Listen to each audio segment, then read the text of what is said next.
promoting a BSN degree, Initiative 8020, Associate's degree in nursing to a BSN. Are you in? Let me ask you something. Do you think that a nurse is a nurse is a nurse? Well, yeah. Sure. What about you? No, not really.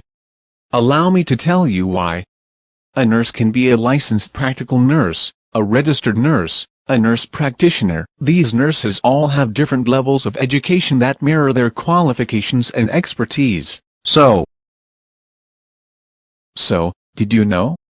According to the Texas Board of Nursing, as of September 2013 there were 18,679 diploma nurses, 105,471 associate degree nurses, 110,645 nurses with their bachelor's in nursing, 22,782 nurses who have their MSN, and 1,324 nurses who hold a doctorate in nursing. yeah. So what exactly is your point? I see you're not impressed. Okay. Let me throw some other numbers at you.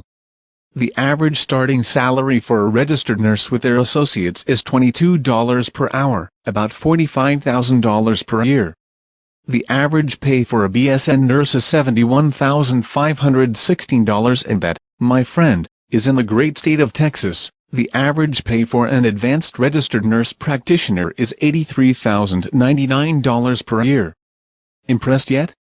Well, here's another fact. According to the 2014 U.S. Bureau of Labor Statistics, the average hourly wage and annual mean salary earned by a nurse with a BSN is around $70,733 per year. It all sounds great, but your point is? Here's the straight-up bluff, bottom-line stuff.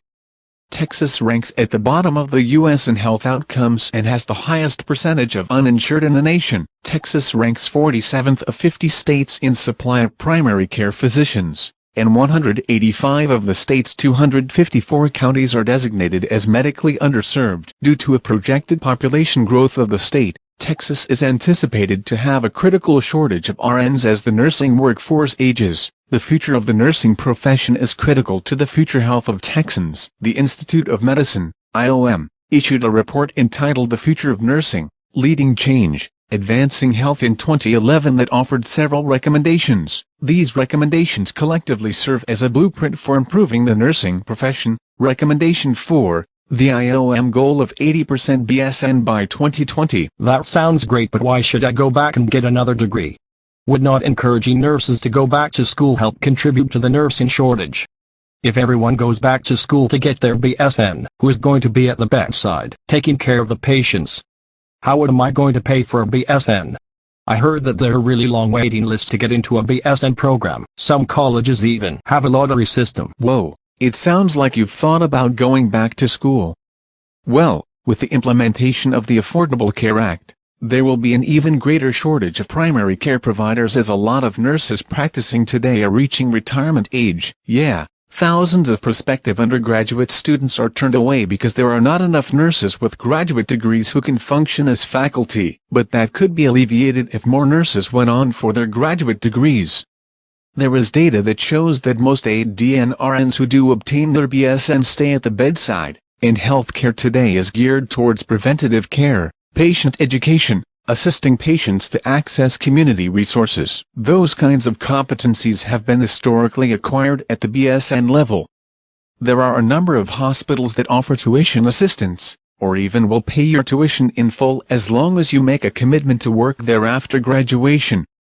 That is a win-win in my book. Why? Even here in Texas, a few hospitals are initiating strategic educational partnerships in order to obtain federal funding to increase student enrollments. Looking for help with student loans?